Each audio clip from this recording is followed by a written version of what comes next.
Good morning students. बच्चों, आज हम लोग शमशेर बहादुर सिंह की उषा कविता पढ़ेंगे। पहले हम थोड़ा कवि परिचय जान लेते हैं। शमशेर बहादुर सिंह जन्म 13 जनवरी 1911, देहरादून उत्तर प्रदेश, अब उत्तराखंड में। प्रकाशित रचनाएं, कुछ कविताएं, कुछ और कविताएं। चुका भी तो हूँ नहीं मैं इतने पास अपने, बात बोलेगी काल तुझसे होड़ है मेरी। उर्दू हिंदी कोश का संपादन। सम्मान, साहित्य अकादमी और कबीर सम्मान सहित अनेक पुरस्कारों से सम्मानित। निधन सन 1993 दिल्ली में। अब हम कविता के संदर्भ में बात कर लेते हैं। ये जो कविता है शमशेर बहादुर सिंह की, ये एक प्रयोगवादी कविता है। प्रयोगवादी कविताएं 1943 से प्रारंभ हुई, जो शिल्प संबंधी बहुत से प्रयोग लेकर आए। नए बिंब, नए प्रतीक, नए उपमान कविता के उपकरण बने। यहाँ तक कि पुराने उपमानों में भी नए अर्थ की चमक भरने का प्रयास कवियों द्वारा किया गया। अपने आस पड़ोस कविता का विषय बन गए। प्रकृति में होने वाले परिवर्तन मानवीय जीवन चित्र बनकर अभिव्यक्त हुए। प्रस्तुत कविता उषा सूर्योदय के ठीक पहले के पल पल परिवर्तित प्रकृति का शब्द चित्र है। शमशेर ऐसे बिंबधर्मी कवि हैं जिन्होंने प्रकृति की गति को शब्दों में बांधने का अद्भुत प्रयास किया है। यह कविता इसका भी उदाहरण प्रस्तुत करती है। कवि भोर के आसमान का मूक दृष्टा नहीं है। यहाँ सूर्योदय के साथ एक जीवन परिवेश की कल्पना है जो गाँव की सुबह के साथ जुड़ता है। वहाँ सिल है, राख से लिपा हुआ चौका है, स्लेट की कालीमा पर चौक से रंग मलते अदृश्य बच्चों के नन्हे हाथ।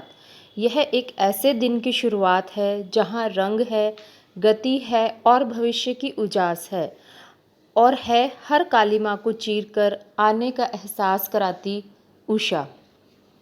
बच्चों, ये जो कविता है उषा, उषा का मतलब होता है, उषा का जो शाब्दिक अर्थ होता है वो है संधि काल, यानी दो चीज़ों का मिलन होना।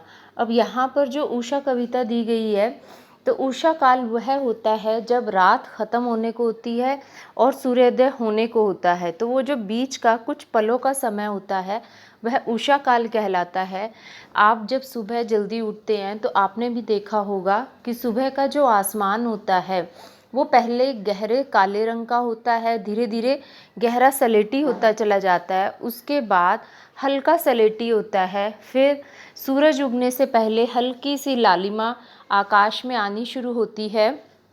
वो लालिमा धीरे धीरे सुनहलेपन में परिवर्तित होती है। आकाश का रंग पीला सुनहरा होता रहता है और सूरज की पहली किरण निकलने के साथ ही आकाश चमकीला हो जाता है और आकाश का रंग नीला दिखाई देने लगता है। पृष्ठभूमि में नीला और ऊपर सूर्य की पहली किरण की चमक। इस तरह से सूर्योदय होता है। जब सूरज की पहली किरण निकलती है तो उसे हम सूर्योदय या प्रातःकाल भी कहते हैं, लेकिन उससे जो पहले का समय है वह उषा काल कहलाता है। तो यहाँ शमशेर बहादुर सिंह ने उषा काल के प्राकृतिक सौंदर्य का चित्रण किया है। यहाँ गांव की सुबह का चित्रण किया गया है। हम जैसे कविता पढ़ेंगे तो हम देखेंगे कि शमशेर बहादुर सिंह ने जो सुबह वर्णित की है, जो चित्रित की है, उसमें सारे ही ग्रामीण उपमानों का प्रयोग उन्होंने किया है। देखिए, प्रातः नभ था बहुत नीला शंख जैसे। यहाँ पर कवि जो शुरुआत ही कर रहे हैं उपमा अलंकार के साथ कर रहे हैं। कह रहे हैं कि सुबह का जो आकाश था वो बिल्कुल नीले शंख जैसा था, यानी गहरा नीलापन यहाँ पर व्यक्त कर रहे हैं और नीले शंख जैसा सुबह के आकाश को बता रहे हैं, इसलिए यहाँ पर उपमा अलंकार। भोर का नभ, सुबह का आकाश, राख से लिपा हुआ चौका। ऐसा लगता है मानो किसी के घर में किसी ने राख से चौके को लीप दिया हो, यानी चूल्हे को लीप दिया हो। गांव के अंदर सुबह सुबह खाना बनने से पहले ही गांव की घर की जो औरतें होती हैं वो चूल्हे को, चौके को राख से लीप देती हैं। अभी गीला पड़ा है। कोष्टक में ये पंक्ति दी गई है। देखिए, नई कविता के अंदर जो कोष्टकों में पंक्तियाँ आती हैं या जो विराम चिन्ह आते हैं, वो भी कविता को कुछ ना कुछ अर्थ प्रदान करते हैं। अब यहाँ पर कवि सिर्फ इतना ही लिख सकते थे कि राख से लिपा हुआ चौका, लेकिन यहाँ पर उन्होंने उस रंग को दर्शाने के लिए, जिस रंग की वो बात कर रहे हैं, यानी गहरे सलेटी रंग को दर्शाने के लिए कोष्टक में ये पंक्ति लिखी है, अभी गीला पड़ा है। यानी जो गीली राख होती है वो गहरे सलेटी रंग की होती है, और जैसे जैसे राख सूखती चली जाती है वो हल्के सलेटी रंग की हो जाती है। तो यहाँ कवि ने उस आसमान के गहरे सलेटी रंग की ओर संकेत करने के लिए कोष्टक में ये पंक्ति लिखी है। बहुत काली सिल जरा से लाल केसर से कि जैसे धुल गई हो। फिर से उपमा अलंकार, वो कह रहे हैं ऐसा प्रतीत होता है कि बहुत काली सिल, जैसे काला सिलबट्टा हो। गाँव के अंदर सिलबट्टे का प्रयोग किया जाता है मसाले आदि पीसने के लिए। शहरों में ये चीज़ें बहुत कम दिखाई देती हैं। तो कवि कह रहे हैं कि ऐसा लगता है कि काले सिलबट्टे के ऊपर जैसे किसी ने लाल रंग के केसर को धो दिया हो। यानी नीचे तो काला सिलबट्टा है, ऊपर वो केसर का धोया हुआ रंग है, जो केसरी केसरी है, वो फैला हुआ है। तो यानी जो आसमान है वो अभी थोड़ा गहरे सलेटी रंग में, थोड़ा कालेपन में है, और उसमें लालिमा सी सूरज के आने से पहले की लालिमा आकाश में बिखर गई है। स्लेट पर या लाल खड़िया चौक मल दी हो किसी ने।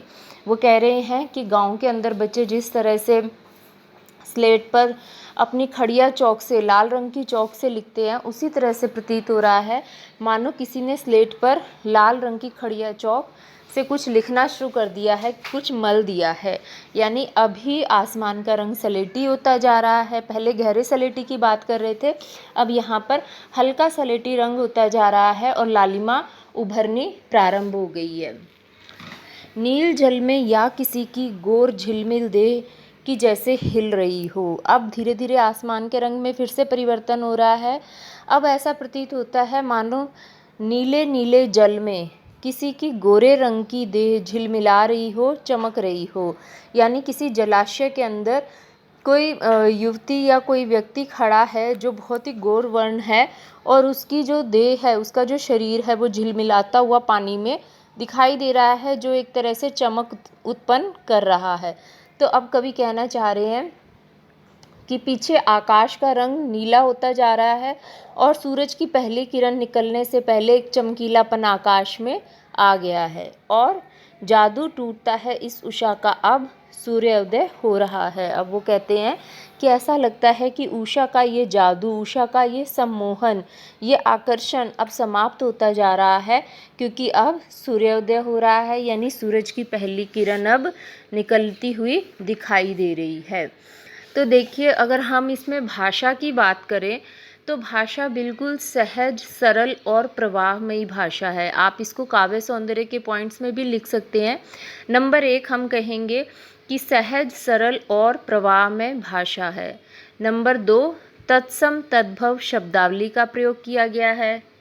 नंबर 3 ये एक प्रयोगवादी कविता है। नंबर 4 कोमल कांत पदावली का प्रयोग है। देखिए, जहाँ पर भी श्रृंगार की बात आती है, सौंदर्य की बात आती है, वहाँ पर कवियों के द्वारा कोमल शब्दों का, कोमल पदों का प्रयोग किया जाता है, ताकि उसमें मधुरता की बात हो, सुंदरता की बात हो। तो नंबर 4 कोमलकांत पदावली। नंबर 5 माधुर्य गुण। जहाँ पर भी श्रृंगार होगा, जहाँ पर भी सौंदर्य होगा, तो उस कविता का जो गुण होता है वो हमेशा मधुरता हो जाता है, यानी माधुर्य हो जाता है। और अगर हम वीर रस की कोई कविता पढ़ते हैं जिसमें कोई देशभक्ति की बात हो, कुछ विद्रोह की बात हो, कुछ कर गुजरने की बात हो, तो वहाँ पर ओज गुण हो जाता है, क्योंकि वो हमारे मन के अंदर जोश और उत्साह भरता है। और ये इस कविता में माधुर्य गुण है, क्योंकि ये हमारे मन के अंदर मधुरता के गुण भरता है। हम प्राकृतिक सौंदर्य की बात को जब पढ़ते हैं, देखते हैं, सुनते हैं, तो मन के अंदर मधुरता के भाव आते हैं। इसके साथ साथ शांत रस, अगला पॉइंट हम लिख सकते हैं नंबर 6 पर, क्योंकि प्रकृति हमेशा ही हमारे लिए शांति और सुकून का सबसे बड़ा कारक रहती है। उसके बाद फिर हम कहेंगे अनुप्रास और उपमा अलंकारों का प्रयोग किया गया है।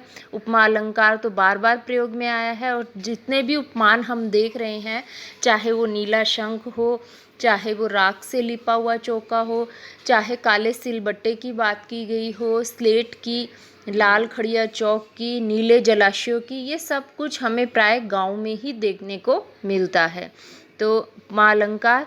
उसके बाद लास्ट पॉइंट यानी 8वां पॉइंट हमारा हो जाएगा दृश्य बिंब, क्योंकि बिंब योजना इनकी इतनी सशक्त है कि जैसे ही हम इस कविता को पढ़ते हैं तो हम सब सुबह जल्दी उठते हैं, और हम सब ने आसमान के इन बदलते हुए रंगों को, गहरा काला रंग, फिर उसके बाद गहरा सलेटी, हल्का सलेटी, नीला रंग, आकाश में लालिमा, फिर उसका सुनहला होना, फिर चमकीला हो जाना, ये सारी चीज़ें हम लोग देख चुके हैं। और जब कविता पढ़ते हैं तो ये दृश्य हमारी आंखों के आगे साकार होते हैं, इसलिए दृश्य बिंब।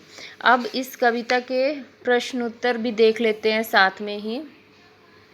देखिए, पहला प्रश्न है, कविता के किन उपमानों को देखकर यह कहा जा सकता है कि उषा कविता गांव की सुबह का गतिशील शब्द चित्र है। तो इस कविता में शुरू से लेकर अंत तक अगर हम जितने भी उपमान इस कविता में प्रयोग किए गए हैं, क्योंकि ये प्रयोगवादी कविता है जिसमें कवि नए नए उपमानों का प्रयोग करते थे, इसमें भी शमशेर बहादुर सिंह ने उषा काल का वर्णन करने के लिए सारे ही ग्रामीण उपमान लिए। नीला शंख, राख से लिपा हुआ चौका, काली सिलबट्टे की बात की, स्लेट, लाल खड़िया चौक, नीला जलाशय। तो ये सारे ही उपमान हैं जिसको देखकर ये हम कह सकते हैं कि ये जो सुबह है, ये सुबह शहर की सुबह नहीं है, ये बल्कि गांव की सुबह का गतिशील शब्द चित्र है।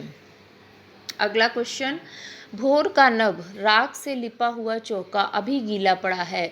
नई कविता में कोष्टक, विराम चिन्हों और पंक्तियों के बीच का स्थान भी कविता को अर्थ देता है। उपयुक्त पंक्तियों में कोष्टक से कविता में क्या विशेष अर्थ पैदा हुआ है। तो देखिए, नई कविता की अगर हम बात करें, इससे पहले हमने कैमरे में बंद अपाहिज कविता भी पढ़ी थी, जिसमें स्थान स्थान पर रघुवीर सहाय ने कोष्टक में पंक्तियों को दिया था, और उन पंक्तियों को देने का उनका अपना एक उद्देश्य था।